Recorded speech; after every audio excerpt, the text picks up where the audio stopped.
decisión de una jueza deja sin efecto el traslado de 37 agentes policiales que trabajaban en investigaciones de la Fiscalía. El tema generó pugna con el gobierno. El recién posesionado Consejo de Participación sesiona para elegir al nuevo presidente del Consejo de la Judicatura. Comienza la transición en el municipio de Guayaquil. El alcalde electo Aquiles Álvarez se reunió con el gobernador del Guayas por temas de seguridad. Más temprano reveló que hasta la semana anterior el cabildo solo tenía $3 millones en caja. Informe especial. Televistazo llegó hasta la selva del Darién en Panamá. Un peligroso tramo que 30.000 ecuatorianos recorrieron en 2022 en busca del sueño americano. Crece la atención internacional por los objetos voladores derribados en Estados Unidos y Canadá. Aún no se confirma si dichos equipos tenían capacidad para realizar labores de espionaje. Amigos, buenas noches. Empezamos informándoles que se ha suspendido el traslado de los 37 agentes investigadores y del equipo de seguridad de la fiscal general del Estado, Diana Salazar.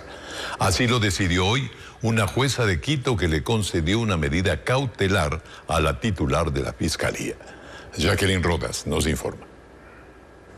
Luego de la decisión del gobierno de cambiar a 37 agentes investigadores que trabajan para la Fiscalía y a 5 integrantes del equipo de seguridad de la Fiscal General del Estado, Diana Salazar, ella acudió a la justicia constitucional y este lunes una jueza de Quito falló a su favor. Le concede una medida cautelar, suspende el traslado de los agentes investigadores, también suspende el traslado de la seguridad de la fiscal y de su familia, hasta que la Fiscalía y el Ministerio del Interior realicen un cambio coordinado, guardando el debido respeto, observando la necesidad de cada institución y en beneficio del país. Antes de conocerse esta resolución, el ministro de Gobierno Henry Cucalón defendió la decisión de la policía. Reemplazar no es lo mismo que retirar. Suena en rima, pero no es igual. Aquí no se puede afectar, no existe intromisión alguna. Mientras el ministro del Interior, Juan Zapata, en la Asamblea, ofreció responder el oficio enviado el sábado por la fiscal, en el que le solicita que deje sin efecto los telegramas con los cambios. ¿Por qué no dejar a los 37 investigadores en la fiscalía? Voy a analizar ese caso porque no he respondido todavía a la ministra. ¿Y por qué? Porque la policía tiene el derecho de cumplir su tema administrativo interno. No es un delito lo que ha hecho, es algo que son procesos internos normales. Sobre las 18 horas de este lunes, se conoció la respuesta del ministro a la fiscal general Diana Salazar. Acceden a que se mantengan los agentes investigadores de los casos Encuentro, Helicópteros Drup y María Belén Bernal, y aclara que en los demás se realizará una transición ordenada. Aún no han sido informados sobre la medida cautelar, pero indica que respetará la decisión de la función judicial. El presidente de la República, Guillermo Lasso, no acudió a la comisión legislativa que investiga el caso Encuentro. Los miembros de la mesa rechazaron la ausencia, mientras desde el oficialismo recordaron que no hay exigencia legal que lo obligue a comparecer. Patricio Díaz nos cuenta de otros comparecientes. La convocatoria era a las 9 de la mañana. Se ubicó el nombre y el espacio estaba definido junto a otros comparecientes. Pero el presidente de la República no llegó. La presidenta de la comisión que investiga el caso Encuentro le puso un plazo al jefe de Estado. Tiene menos de 10 días para darle la verdad al país. Menos de 10 días en las que concluye esta comisión. Sin embargo, el presidente no tiene obligación legal de acudir. Lo reitera el único miembro oficialista de la comisión. ¿Para qué va a venir el presidente? ¿Para que lo traten mal? ¿Para que le falten el respeto? ¿Para que hagan show? Eso no se puede permitir en este país. Sus compañeros de mayoría en la comisión sacan ya conclusiones, aunque dicen que no quieren anticipar criterio. Claro que trae responsabilidades políticas, no solamente para el presidente de la República, sino para todos los que están involucrados dentro de esta estructura criminal. Están anticipando criterios que todavía no se sabe ni cómo va a salir el informe, ni a dónde están los actos de corrupción. No ha habido absolutamente una prueba, solamente son suposiciones. Suposiciones y suposiciones. A la comisión, sin embargo, sí llegaron otros convocados. Javier Vera, exministro de Energía, lo hizo de manera virtual. negó estar vinculado en la trama del caso Encuentro, pero sí hizo referencia a las empresas eléctricas que supuestamente estaban bajo su mando. Yo no podía llamar directamente a los gerentes de Cenel o Select, sino que tenía que conversar primero con Hernán Luque y él les transmitía a los gerentes. Entonces siempre discutíamos eso. Compareció también el ministro de Defensa y nuevamente, pero de manera reservada, el director de la UAFE y el superintendente de compañías. Según la autoridad electoral, en la Junta Provincial del Guayas es donde se registra más demora en el proceso de escrutinio en todo el país. De acuerdo al Código de la Democracia, el plazo concluye a mediados de esta semana. Pero José Cabrera, uno de los consejeros del Consejo Nacional Electoral, dice que no descarta que el recuento de las actas se extienda unos días más. Además, el funcionario dijo que una de las causas del atraso sería la denuncia del presunto centro de cómputo que imprimía actas no oficiales respecto de la consulta popular en dicha delegación provincial, en donde hay 220 mesas y no se descarta contratar a más personas para acelerar el recuento. El gobernador del Guayas y el alcalde electo de Guayaquil se reunieron para iniciar diálogos con los que buscan generar acciones conjuntas en el combate a la inseguridad. Francesco Tabaqui y Aquiles Álvarez señalaron que es el inicio de una relación alejada de los dogmas políticos y con el objetivo común de beneficiar a la ciudadanía. Informa Lenin Artieda. El flamante gobernador Francesco Tabaqui y el alcalde electo Aquiles Álvarez sostuvieron una primera reunión para abordar el tema de la seguridad en Guayaquil, que es un primer acercamiento en el que queda claro que van a trabajar de la mano. Lo primero que hemos hecho el día de hoy, Aquiles y yo, es dejar totalmente a un lado las tendencias políticas y sumarnos, unirnos, saber que a la ciudad de Guayaquil y a la provincia del Guayas solamente se la saca adelante con una fórmula, que es la unión. Vamos a trabajar de la mano con el gobernador de la provincia del Guayas, trabajar de la mano con el gobierno de la República, porque nos eligieron los guayaquileños para solucionarles los problemas a los guayaquileños, no para agendas políticas. El gobernador desde el fin de semana sostiene reuniones con distintos sectores públicos y privados relacionados con el combate contra la inseguridad y comentaba algunas de las acciones a implementar. A incrementar el número de patrulleros, a incrementar el número de uniformados. No es solo las cámaras son importantes, pero necesitamos presencia física. Y que comenzará con los operativos esta misma noche en los sectores más críticos de Guayaquil. A su vez, el alcalde electo indicaba que van a aportar con sus planes a fin de encontrar aquellos aspectos en los que se pueda trabajar de forma coordinada. Compartiendo nuestro plan de política criminal con la gobernación de la provincia del Guayas y que él considere lo que sea necesario para poder aplicarlo en Guayas y Guayaquil. Más temprano en una rueda de prensa, Aquiles Álvarez señalaba que ha iniciado ya la transición con la actual administración municipal y que le preocupa la situación financiera que atraviesa el Cabildo porteño. Hasta el martes de la semana pasada, en la caja del municipio no habían más de 3 millones de dólares. La realidad económica, financiera del municipio de Guayaquil es preocupante. Dijo también que de la información que maneja, las asignaciones del gobierno central a la ciudad están al día. Hay preocupación en Estados Unidos por los extraños objetos voladores que han llegado a su territorio.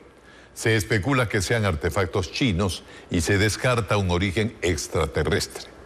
Con Juan Carlos Aizprúa destacamos esta noticia. Juan Carlos. Sí, Alfonso, amigos, una de las noticias internacionales que mantiene expectante al planeta en los últimos días, y es que el Departamento de Seguridad Nacional de Estados Unidos descarta que los objetos voladores derribados el fin de semana tengan vínculos con extraterrestres. Sin embargo, esos episodios han elevado las tensiones de Occidente con China, pero también con Rusia.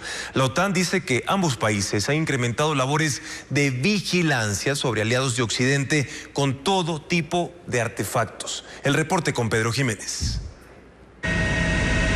4 aparatos voladores han sido derribados en apenas 8 días. El primero fue un globo que Estados Unidos dijo era un instrumento de espionaje. y luego 3 artefactos más desde el viernes hasta ayer. Estos últimos estaban sobre Alaska, Canadá y la región de los Grandes Lagos en Estados Unidos y fueron derribados por orden del presidente Joe Biden y del primer ministro canadiense Justin Trudeau. ¿Pero de qué aparatos se trata? El secretario de Defensa de Estados Unidos, Lloyd Austin, dijo esta tarde: vamos a confirmar qué son una vez que hayamos recogido los restos, pero para responder a su pregunta, no hemos recuperado ningún escombro de los 3 derribos más recientes. El Consejo de Seguridad Nacional de Estados Unidos ha dicho que esos aparatos volaban a altitudes más bajas que el globo chino derribado la semana pasada y que por tanto eran una amenaza para el tráfico aéreo comercial civil. Pero además aseguró: no creo que el pueblo estadounidense deba preocuparse por los extraterrestres con respecto a esas naves. Punto. No hay nada más que decir. Sobre estos incidentes, el vocero del Ministerio de Exteriores de China señaló: hemos declarado muchas veces que la aeronave civil no tripulada de China entró accidentalmente en el espacio aéreo de los Estados Unidos. En cuanto a los otros 3 llamados objetos voladores no identificados, no tengo información sobre ellos. Quiero decir que Estados Unidos ha reaccionado de forma exagerada al lanzar misiles para derribarlos.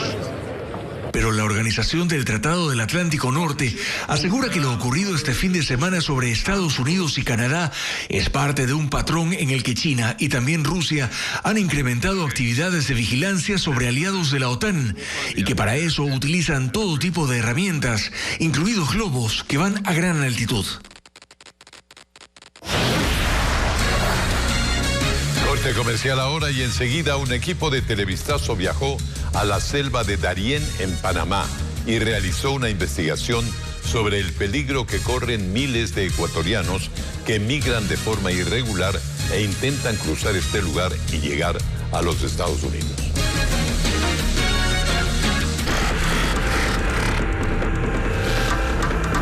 Migración ecuatoriana, el infierno del Darién.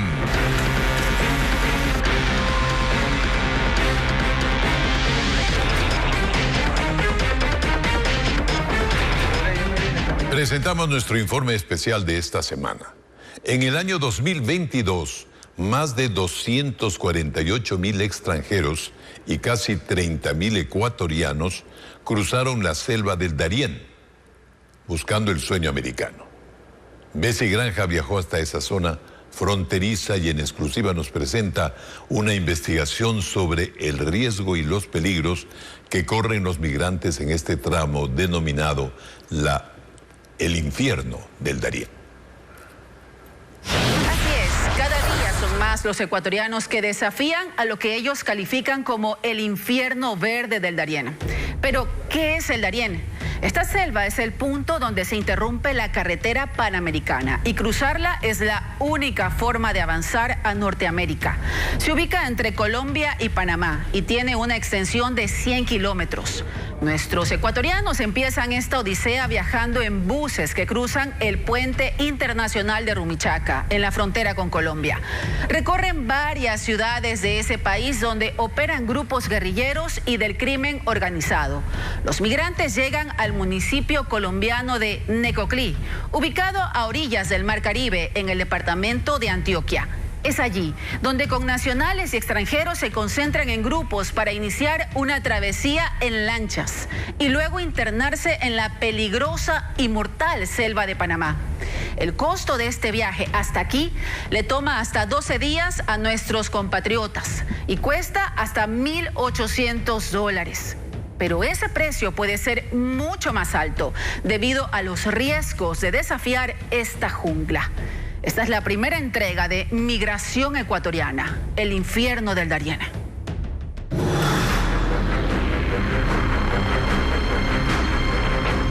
Llegamos a Ciudad de Panamá.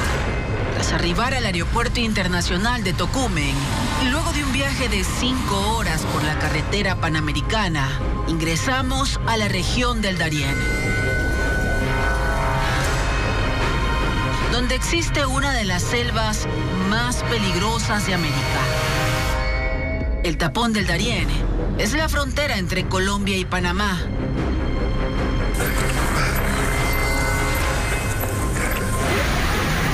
Una ruta masiva usada por migrantes que buscan el sueño americano.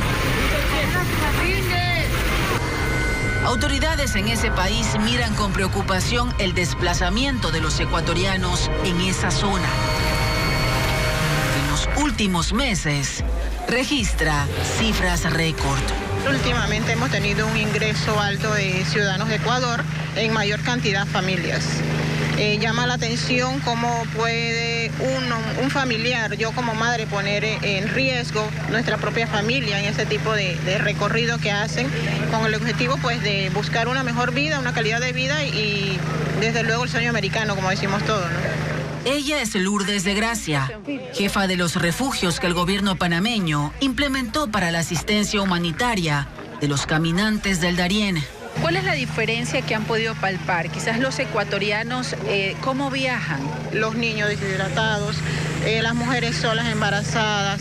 También tenemos los temas de que han habido que hacer evacuaciones desde los puntos donde se encuentran debido a que han tenido fracturas de pierna. Cifras oficiales de Panamá revelan que en 2021, 330 compatriotas atravesaron esta frontera. Y en 2022, el número se disparó a 29.356. En la selva del Darién, las autoridades de Panamá han identificado al menos 7 rutas de tránsito irregular de migrantes. Todos deben atravesar este río, el Chucunaque, el más caudaloso y extenso del país. Para ello, utilizan piraguas. Luego de caminar varios días por la espesa vegetación, al igual que los migrantes, debemos navegar en estas delgadas embarcaciones para llegar a Bajo Chiquito. Es la primera comunidad que encuentran los caminantes que cruzan el Darién. Pero en estos caudalosos ríos, cientos de personas han perdido la vida. La gran parte de funciones que tenemos, o decesos más bien, es porque son sorprendidos por las cabezas de agua y bueno, sucede la tragedia pues. En el camino contamos 22 piraguas con migrantes.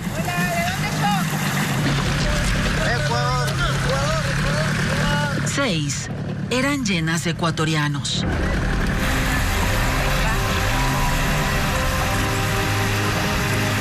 Después de 5 horas y con dificultades por la corriente, llegamos a la comunidad indígena de Bajo Chiquito.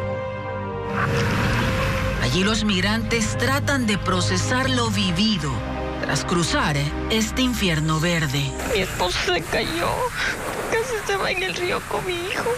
Como se dice, es el infierno. Mucha gente no cuenta lo que es, solo dice tienes que pasar, subir y ya está. Mariana abraza fuertemente a sus pequeños de 7 y 9 años. ¿Qué vio en el Darién, Mariana? Había gente ya muertos con niños.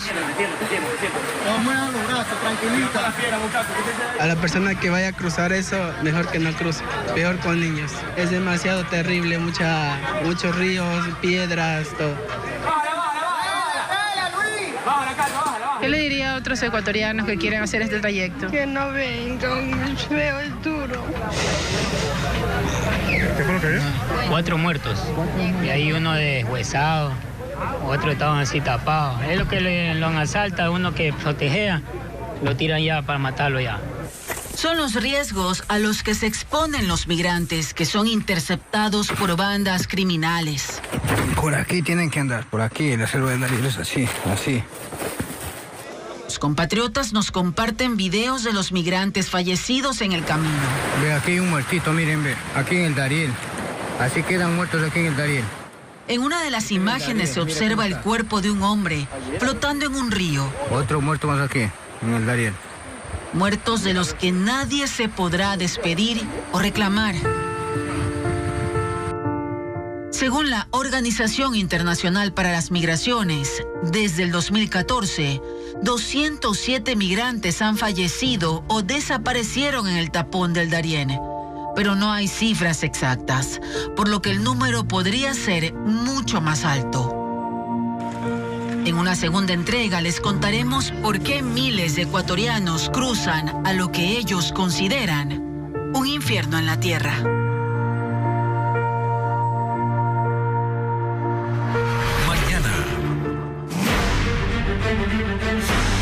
Éramos 15 en el grupo, lamentablemente nomás venimos 4 porque el resto se quedaron atrás. Que se queda, nadie ayuda a nadie. ¿Y la bebé cómo hizo con la bebé? Tuve que ser fuerte.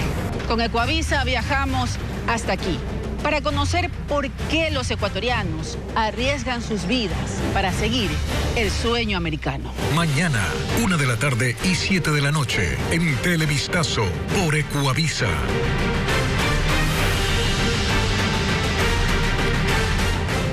Seguiremos pendientes entonces. Y en un tema nacional, pero relacionado con el clima, el ECU 911 atendió al menos 55 incidentes a causa del invierno que se intensificó desde la semana pasada.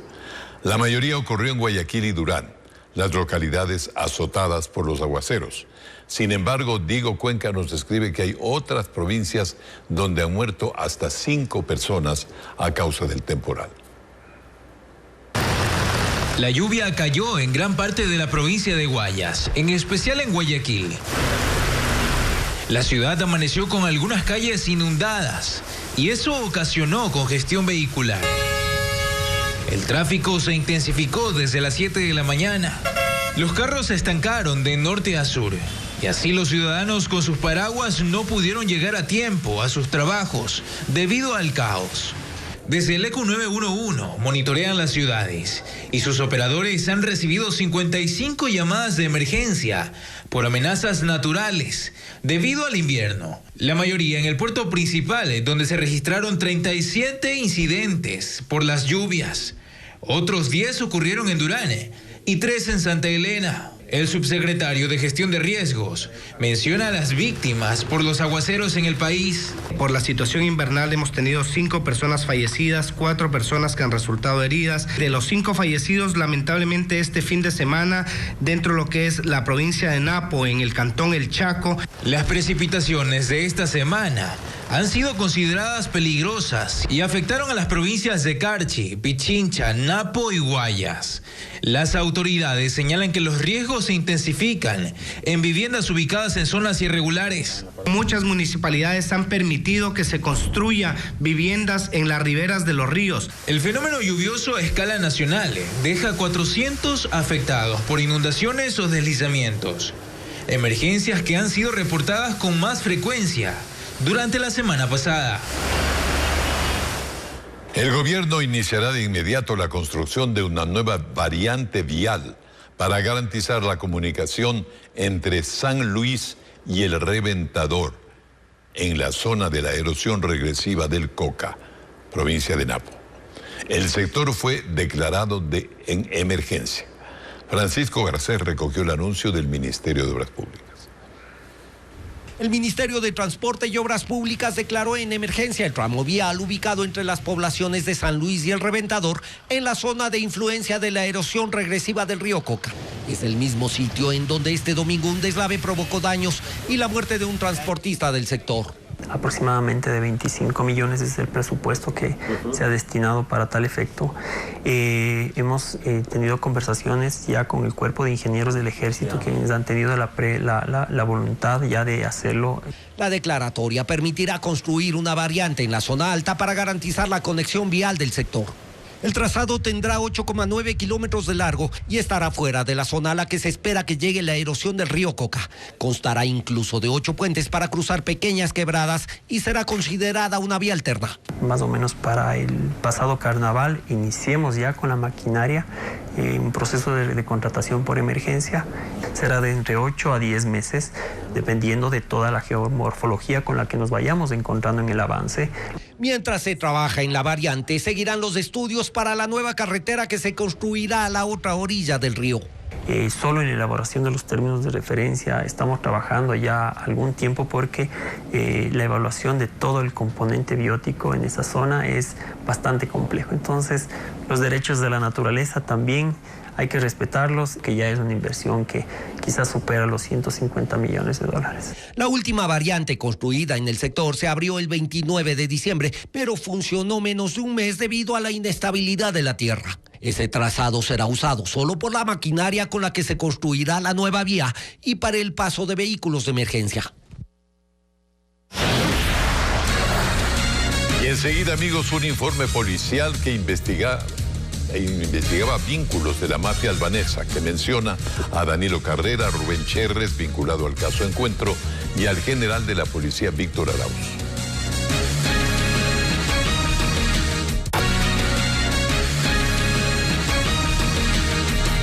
Como informábamos, un documento de la Unidad de Investigación contra el Tráfico de Drogas de la Policía Nacional establece la relación que existiría entre miembros de la denominada mafia albanesa y personajes vinculados políticamente en Ecuador.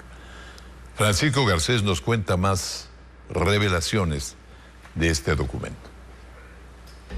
El informe policial está fechado el 15 de enero del 2022 y recoge los detalles del seguimiento físico y telefónico realizado a varias personas que se sospecha estarían vinculados a la denominada mafia albanesa.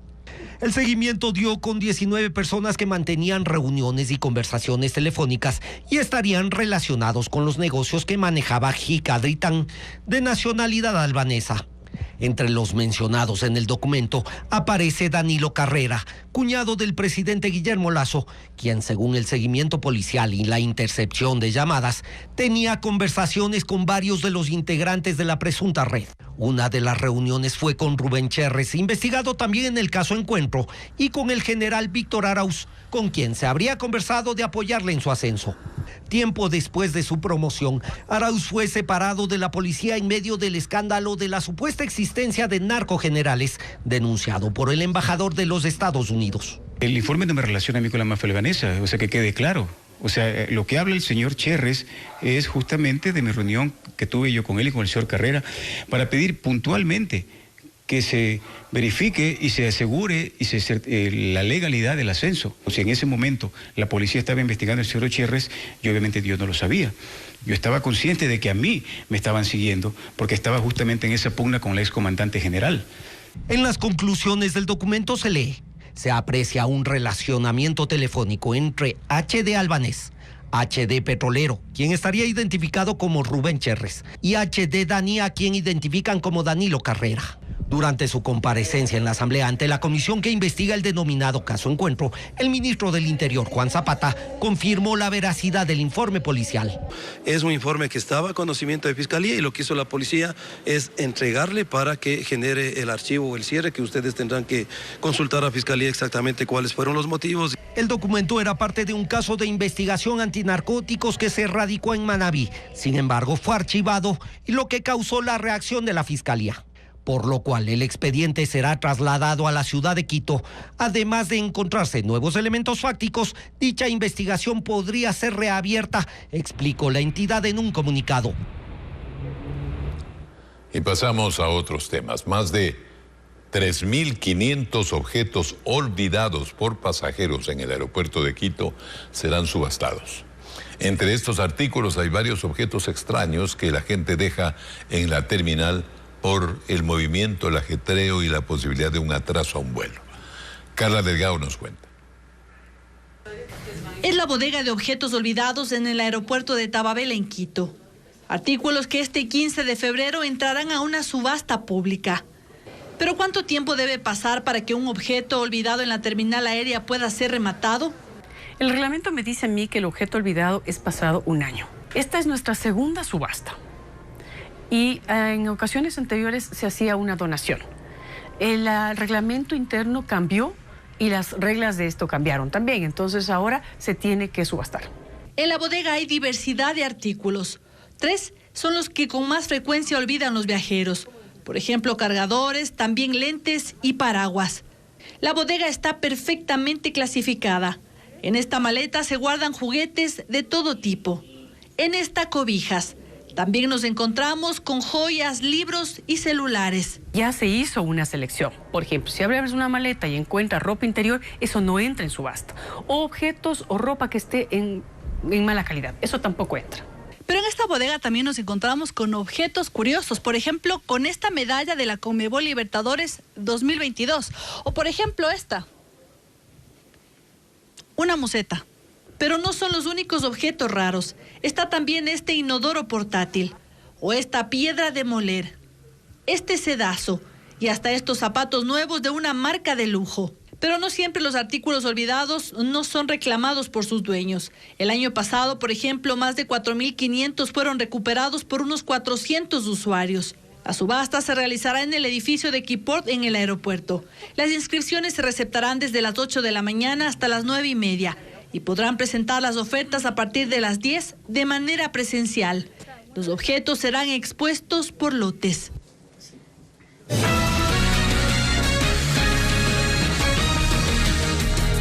Tenemos más noticias. En el cantón Ponce Enríquez se registró un atentado en contra del alcalde Baldor Bermeo. El ataque ocurrió la madrugada de este lunes en los exteriores del edificio municipal de esa urbe. Bessie Granja nos tiene un reporte. El ataque fue grabado por cámaras de videovigilancia. Ocurrió en los exteriores del municipio del cantón Camilo Ponce Enríquez, en Azuay. Allí un sicario disparó en contra del alcalde Baldor Bermeo, quien esta mañana atendía al público en los bajos de esta dependencia. Criminalística ha tomado el respectivo procedimiento.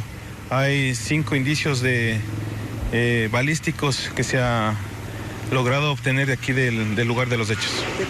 Según las autoridades, el agresor se acercó al sitio, fingiendo que iba a solicitar un trabajo. Producto del ataque, otra funcionaria municipal resultó herida. Jennifer Calle, esposa del alcalde, sostiene que el funcionario ha sufrido varias amenazas antes de esta violenta agresión. Desde hace un año atrás le pusieron en el carro de su hermana una bomba, reventó esa bomba. En el municipio dejaron una dinamita con un comunicado de que si él sigue trabajando así, van a matarlo. El gobernador de Azuay, Matías Abad, explica cómo se desarrollan las investigaciones. Se tienen ya indicios de cuáles serían los implicados, obviamente con la reserva del caso, pero se están siguiendo todas las investigaciones y esperamos pronto tener novedades de este intento de asesinato. Un informe de la organización Fundamedios detalla que del 10 de agosto de 2022 al 4 de febrero de este año, se registraron 4 candidatos asesinados y 13 agresiones a personas que disputaban por una dignidad en estas elecciones seccionales. Se conoce que el alcalde Bermeo se recupera actualmente en un hospital de Machala, en El Oro. El Pleno del Consejo de Participación Ciudadana se reúne para elegir a quien ocupará la presidencia de la Judicatura y así cumplir una resolución de la Corte Constitucional.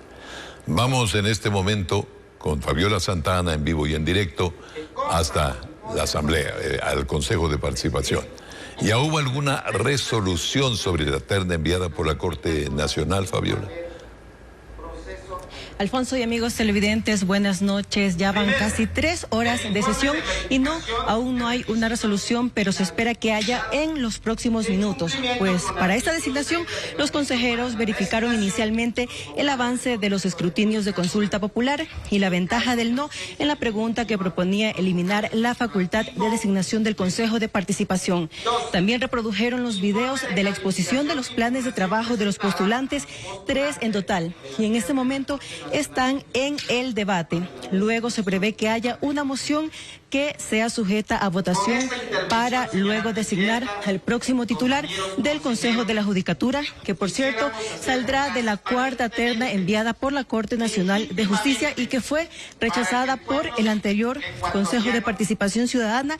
Entre los nombres están los jueces Wilman Terán, Mercedes Caicedo y Luis Rivera. Así que reiteramos, en estos momentos el Consejo de Participación Ciudadana sigue en debate para luego mocionar un posible nombre y proceder así a la designación del nuevo titular del Consejo de la Judicatura. Cuando son las 19:49, regresamos a estudios. Muchas gracias a Fabiola Santana.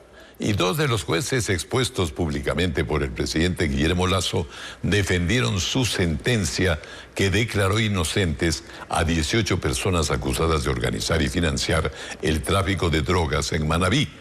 Aclararon que no tienen compromisos con el narcotráfico. Otra vez Fabiola, esta vez dialogando con los jueces suspendidos. Adelante. Son Mari Quintero y José Luis Alarcón, 2 de los 5 jueces expuestos por el presidente Guillermo Lasso en cadena nacional y denunciados en fiscalía por declarar en Manta inocentes a 18 acusados de organización y financiamiento para tráfico de drogas, quienes estarían ligados al cártel de Sinaloa, según la investigación en conjunto con la DEA. En entrevista rechazaron las acusaciones del jefe de Estado.